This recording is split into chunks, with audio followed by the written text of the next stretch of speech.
बीते लंबे समय से देश में कास्ट बेस्ड सेंसस यानी कि जातिगत आधार पर जनगणना को लेकर वाद विवाद चल रहा है। तमाम लोग इसके पक्ष में बात कर रहे हैं और कई लोग इसके विपक्ष में बोल रहे हैं। इन्हीं वाद विवाद और इन्हीं बातचीत के बीच, इन्हीं विमर्शों के बीच अभी हाल ही में 2 अक्टूबर को बिहार की सरकार की ओर से जातिगत जनगणना के आंकड़े जारी किए गए हैं, जिन आंकड़ों ने तमाम हलकों के बीच, तमाम समूहों के बीच एक नया विषय पैदा कर दिया है, एक बातचीत का एक नया टॉपिक दे दिया है। तो आज इस वीडियो में हम इसी विषय को विस्तार से समझने की कोशिश करेंगे।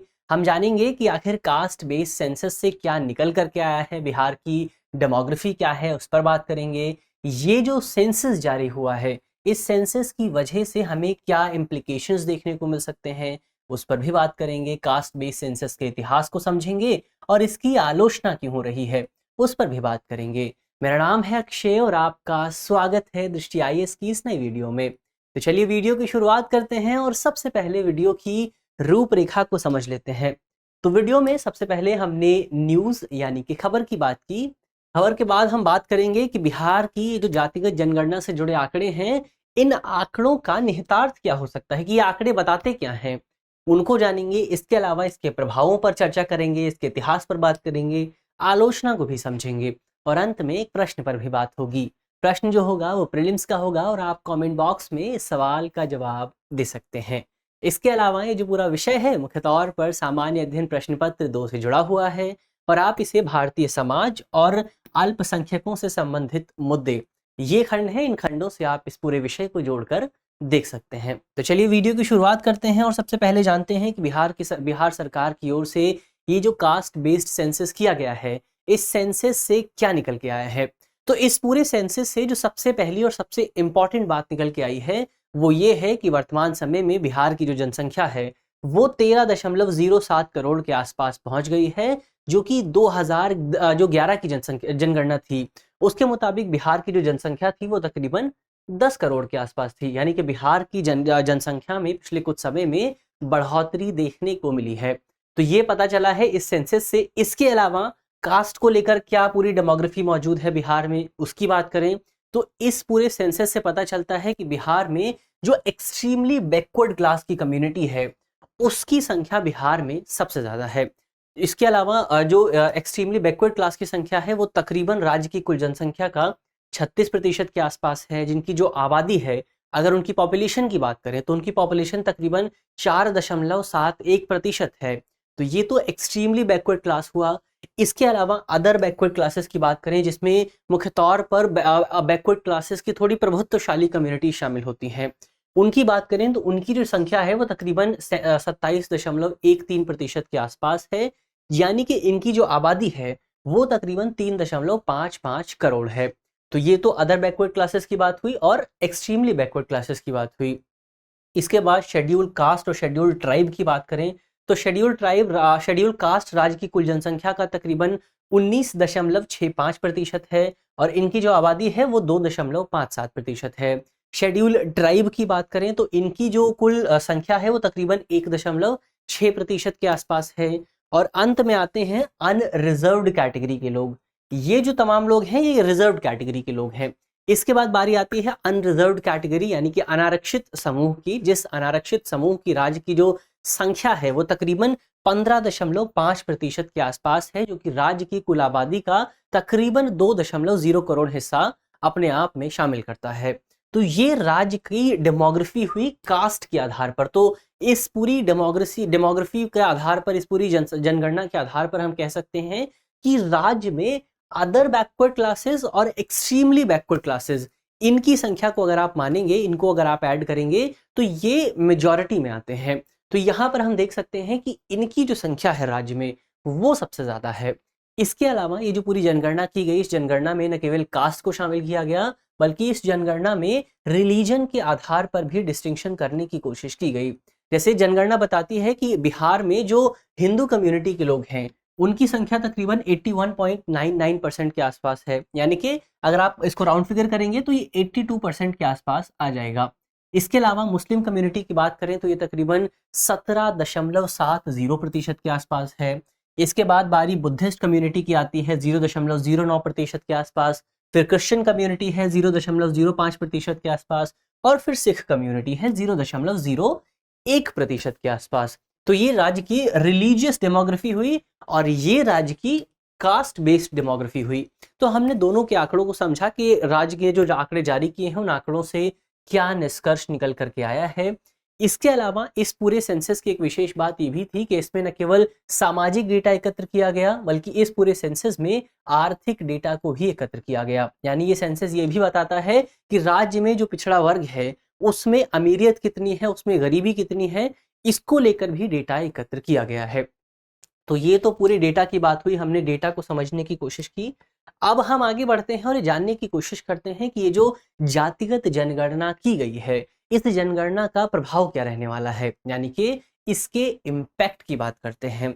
इसके इम्पैक्ट की बात करें तो अगर आप बिहार सरकार की मानेंगे तो बिहार सरकार के मुताबिक राज्य सरकार इन आंकड़ों के आधार पर जो राज्य में वल्नरेबल ग्रुप्स हैं, जो संवेदनशील समूह हैं, उनके लिए योजनाएं तैयार करेगी, उनको लक्षित करने की कोशिश की जाएगी। क्योंकि हमने पहले भी बात की कि इस पूरी योजना में आर्थिक आधार पर डेटा भी एकत्र किया गया है। तो आर्थिक आधार पर जो डेटा एकत्र हुआ है उस डेटा के आधार पर राज्य सरकार ये पता लगाएगी कि कौन से समूह ऐसे हैं जिनको लेकर योजनाएं तैयार की जा सकती हैं, जिनके आर्थिक सशक्तिकरण की जरूरत है। खासतौर पर अगर आप एक जनरल ट्रेंड देखेंगे तो जो एक्सट्रीमली बैकवर्ड क्लासेस हैं बिहार में, उनकी संख्या, उनकी जो आर्थिक स्थिति है वो बहुत ज्यादा खराब है। तो ऐसे में राज्य सरकार उनके लिए कोई विशेष कार्यक्रम लेके आ सकती है। इस लिहाज से ये जो पूरी एक्टिविटी है, जो पूरी गतिविधि है, वो बहुत ज़्यादा इम्पोर्टेंट हो जाती है। लेकिन कई लोग जो है वो राज्य सरकार पर राजनीति करने का आरोप भी लगा रहे हैं। उनका कहना है कि राज्य सरकार ने ये जो पूरी गतिविधि की है, जो कास्ट बेस्ड सेंसस किया गया है, इसका प्राथमिक लक्ष्य राज्य में एक वोट बैंक तैयार करना है, राज्य में जातिगत आधार पर राजनीति को बढ़ावा देना है। तो ये भी एक आरोप राज्य की सरकार पर लग रहा है। लेकिन यहाँ पर जो सबसे इम्पोर्टेंट बात है वो ये है कि कई लोगों का कहना है कि इस पूरी जनगणना के आधार पर अब भारत में सुप्रीम कोर्ट ने जो 50% आरक्षण की सीमा तय की है, उस सीमा को चुनौती दी जा सकती है, उस पूरी लिमिट को चुनौती दी जा सकती है। अब ये होगा कैसे, इसे समझने के लिए हमें पहले ये भी समझना होगा कि ये जो 50% की सीमा है, ये सीमा आई कहाँ से, ये लिमिट कब बनाई गई। तो इस लिमिट बनाने की जो कहानी है उसकी शुरुआत होती है मंडल आयोग के माध्यम से। मंडल आयोग को मुख्य तौर पर भारत में जो अदर बैकवर्ड क्लासेस हैं, जो ओबीसीज हैं, उनकी स्थिति में सुधार करने के लिए गठित किया गया था, उनकी स्थिति में सुधार करने के लिए सिफारिश देने के लिए गठित किया गया था। अब मंडल आयोग ने अपना काम शुरू किया और मंडल आयोग ने अपनी रिपोर्ट में ये कहा कि जो अदर बैकवर्ड क्लासेस हैं उनकी इकोनॉमिक स्थिति और उनकी जो सामाजिक स्थिति है वो बहुत बेहतर नहीं है, और उसमें बेहतरी करने के लिए, उसमें सुधार करने के लिए हमें उन्हें आरक्षण देना चाहिए। और इस आधार पर मंडल आयोग ने अदर बैकवर्ड क्लासेस यानी कि ओबीसीज को 27% आरक्षण देने की बात की थी, इसको लेकर सिफारिशें दी थी। लेकिन शुरुआत में मंडल आयोग की सिफारिशों को स्वीकार नहीं किया गया। इसके बाद आता है साल 1990। साल 1990 में भारत में वीपी सिंह की सरकार थी और उन्होंने मंडल आयोग की सिफारिशों को लागू करने की घोषणा कर दी। इसके बाद देश में विरोध प्रदर्शन होने लगे, इस मामले को सुप्रीम कोर्ट के सामने चैलेंज किया गया और सुप्रीम कोर्ट ने साल 1992 में इस मामले में अपना डिसीजन दिया। और सुप्रीम कोर्ट ने जिस मामले में अपना डिसीजन दिया था उस केस को आज हम इंदिरा साहनी बनाम भारत सरकार विवाद के नाम से जानते हैं। क्या कहा था सुप्रीम कोर्ट ने इस विवाद में? तो सुप्रीम कोर्ट ने सबसे पहले तो 27% की आरक्षण की जो सीमा थी उसको सही ठहराया था। 27% रिजर्वेशन को बिल्कुल सही ठहराया था कि सरकार इतना रिजर्वेशन दे सकती है। लेकिन इसी के साथ साथ सुप्रीम कोर्ट ने अपने पूरे डिसीजन में एक लिमिट भी बनाई थी। लिमिट ये थी, सुप्रीम कोर्ट ने अपने डिसीजन में कहा था कि कोई भी सरकार, चाहे वो केंद्र सरकार हो चाहे वो राज्य सरकार हो, वो अपने क्षेत्राधिकार में 50% से ज्यादा आरक्षण किसी भी कम्युनिटी को नहीं दे सकती है। यानी कि जो एग्रीगेट आरक्षण होगा, जो एग्रीगेट रिजर्वेशन होगा, वो 50% से ज्यादा नहीं हो सकता। आप चाहे शेड्यूल कास्ट को आरक्षण दें, आप चाहे शेड्यूल ट्राइब को आरक्षण दें, आप चाहे अदर बैकवर्ड क्लासेस को आरक्षण दें, आप चाहे किसी को भी आरक्षण दें, लेकिन इनका जो एग्रीगेट होना चाहिए वो 50% से ज्यादा नहीं हो सकता।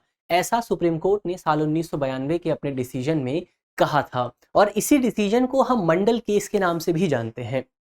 तो इंदिरा साहनी केस में या फिर मंडल केस में सुप्रीम कोर्ट ने ये लिमिट तय की थी। हालांकि सुप्रीम कोर्ट ने अपने डिसीजन में ये भी कहा था कि अगर राज्य सरकार को लगता है कि किसी समुदाय की जो स्थिति है वो बहुत ज्यादा खराब है और उस समुदाय को आरक्षण की जरूरत है, तो राज्य सरकार एक रिपोर्ट तैयार कर सकती है, जिस रिपोर्ट में बताया जा सकता है कि उस समुदाय को आरक्षण क्यों दिया जाना चाहिए, जो एजुकेशनल इंस्टीट्यूशंस हैं, जो गवर्नमेंट जॉब्स हैं, उनका रिप्रेजेंटेशन बहुत कम है। इसके लिए एक पूरा सेंसस किया जाना चाहिए और उस सेंसस के आधार पर, उस डेटा के आधार पर राज्य सरकार अपने तर्कों को पेश कर सकती है और इस तर्क के आधार पर राज्य सरकार 50% आरक्षण की सीमा का उल्लंघन कर सकती है। हालांकि ये जो उल्लंघन होगा ये केवल विशेष स्थितियों में किया जाएगा। जैसे भारत के कुछ राज्य हैं, तमिलनाडु है, जहां पर इसका उल्लंघन किया गया है, लेकिन सुप्रीम कोर्ट ने उसको सही ठहराया, क्योंकि तमिलनाडु ने इस बात को प्रूव किया था, इसकी पुष्टि की थी तथ्यों के आधार पर, आंकड़ों के आधार पर, कि वहां पर एक कम्युनिटी को आरक्षण की जरूरत है। तो सुप्रीम कोर्ट ने उसे सही ठहराया था। तो इस तरह से एक एक जो असामान्य स्थिति है उसमें इस सीमा का उल्लंघन किया जा सकता है, लेकिन सामान्य स्थिति में आप इस सीमा का उल्लंघन नहीं कर सकते। लेकिन अब यहाँ पर एक तर्क ये दिया जा सकता है कि जब मंडल आयोग ने ये पूरी रिपोर्ट तैयार की थी, रिकमेंडेशंस दी थी 27% आरक्षण की, तो उस समय हमारे देश में कोई भी जाति को लेकर हमारे पास डेटा मौजूद नहीं था। खासतौर पर ओबीसीज को लेकर हमारे पास कोई डेटा नहीं था। मंडल आयोग ने केवल एक एस्टिमेट लगाया था कि भारत में जो ओबीसीज हैं उनकी कुल संख्या 52% के आसपास हो सकती है, और इसी 52% के आधार पर उन्हें आरक्षण दिए जाने की बात की गई थी। लेकिन अब ये तर्क दिया जा रहा है कि ओबीसीज की जो संख्या है वो 52% से ज्यादा हो सकती है। अगर राष्ट्रीय स्तर पर इस तरह का कोई सेंसस होता है, इस तरह की कोई जनगणना होती है, तो ये पता चल जाएगा कि ओबीसीज की संख्या 52% से ज्यादा है, और इस आधार पर भारत में जो 50% आरक्षण की सीमा है उसको बढ़ाए जाने की मांग की जा सकती है। तो ये हमें एक बड़ा इम्प्लीकेशन इस पूरी घटना की वजह से, इस पूरी गतिविधि की वजह से देखने को मिल सकता है। तो ये तो बात हुई जातिगत जनगणना के प्रभावों और निहितार्थों की। अब हम इसके इतिहास को भी जान लेते हैं कि इसकी हिस्ट्री क्या रही है भारत में। तो अगर स्वतंत्र भारत की बात करें तो हमारे स्वतंत्र भारत में पहली जो जनगणना हुई थी वो साल 1951 में हुई थी, और हमारे देश की जो अंतिम जनगणना थी वो 2011 वाली थी। 2021 में भी जनगणना होनी थी, लेकिन क्योंकि उस वक्त महामारी चल रही थी तो सरकार ने अभी तक जनगणना की गतिविधि की शुरुआत नहीं की है। तो अंतिम जो जनगणना थी वो 2011 में आई थी। तो इन दोनों जनगणनाओं में ही केवल शेड्यूल कास्ट और शेड्यूल ट्राइब के अलावा किसी भी समुदाय का डेटा एकत्र नहीं किया गया। यानी कि स्वतंत्र भारत में अभी तक एक बार भी जातिगत आधार पर डेटा एकत्र नहीं किया गया था।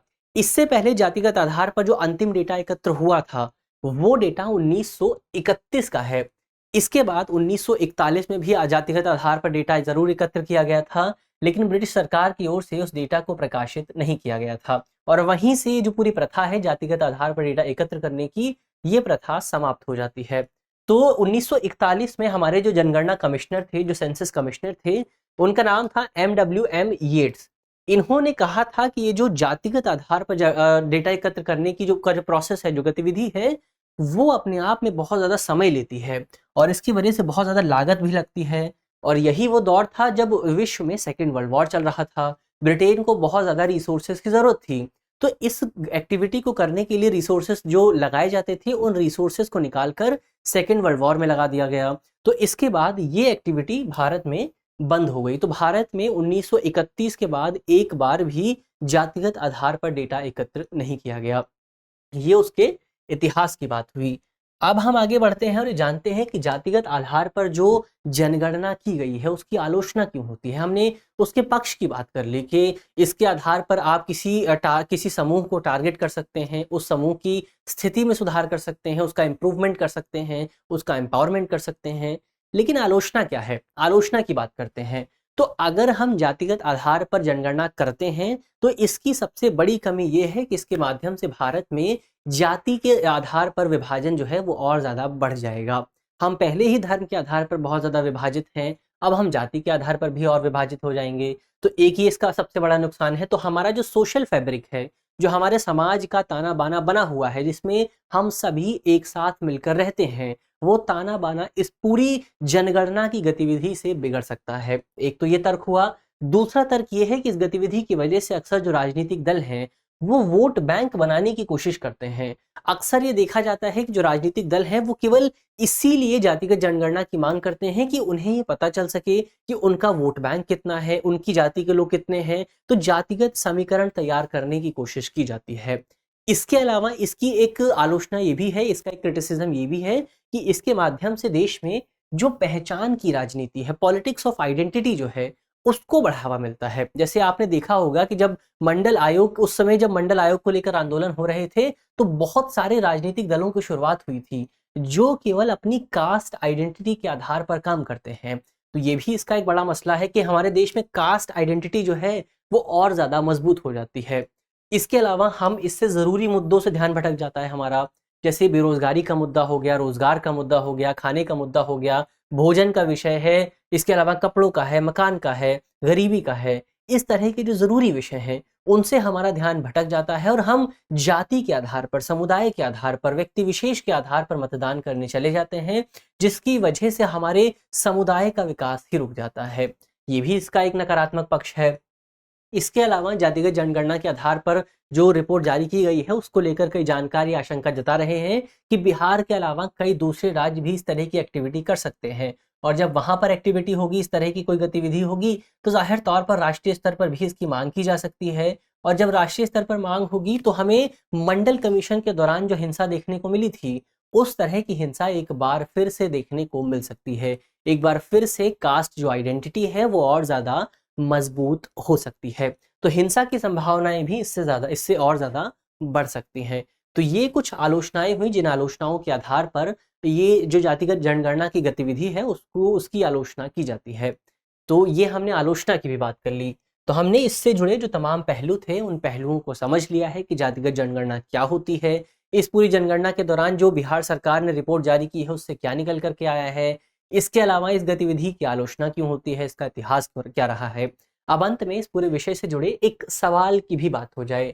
सवाल जो है वो प्रीलिम्स का है, और आप कमेंट बॉक्स में सवाल का जवाब दे सकते हैं। आज का हमारा सवाल है कि भारत में अंतिम बार जातिगत आधार पर जनगणना कब की गई थी। हमारे ऑप्शन है, option A 1920, option B 1931, option B 1942, option D 1951। तो आप कमेंट बॉक्स में सवाल का जवाब देना बिल्कुल भी ना भूलें। इसके अलावा यदि आप इस वीडियो की पीडीएफ चाहते हैं, तो इसकी पीडीएफ आपको हमारे टेलीग्राम ग्रुप पर मिल जाएगी। और आपके लिए एक विशेष सूचना ये है कि हमारा जो इन न्यूज़ प्रोग्राम है, उसकी टाइमिंग थोड़ी चेंज हो गई है। उसके टाइमिंग को अब चेंज करके 3:30 कर दिया गया है, यानी कि अब आपको 3:30 बजे रोज ये प्रोग्राम जो है देखने को मिलेगा। पहले प्रोग्राम 6 बजे आता था, लेकिन अब इसकी टाइमिंग को थोड़ा सा बढ़ा दिया गया है, ताकि आपकी तैयारी और ज़्यादा स्ट्रीमलाइन हो सके। इसके अलावा एक और कार्यक्रम है, इन डेप्थ कार्यक्रम है, उसकी टाइमिंग को थोड़ा ऊपर किया गया है। पहले वो कार्यक्रम 8 बजे आता था, अब उस कार्यक्रम को बढ़ाकर 6 बजे कर दिया गया है। तो अब आपको ये सभी जो प्रोग्राम है, वो थोड़ा और जल्दी देखने को मिलेंगे। तो आप इन न्यूज़ को 3:30 बजे देख सकते हैं, और इन डेप्थ कार्यक्रम को आप 6 बजे देख सकते हैं। तो इस नई टाइमिंग के अनुसार आप अपने आप को ढाल लीजिए। आज से इन न्यूज़ आपको 3:30 बजे ही देखने को मिलेगा। मिलते हैं आपसे अगले वीडियो में, तब तक के लिए धन्यवाद।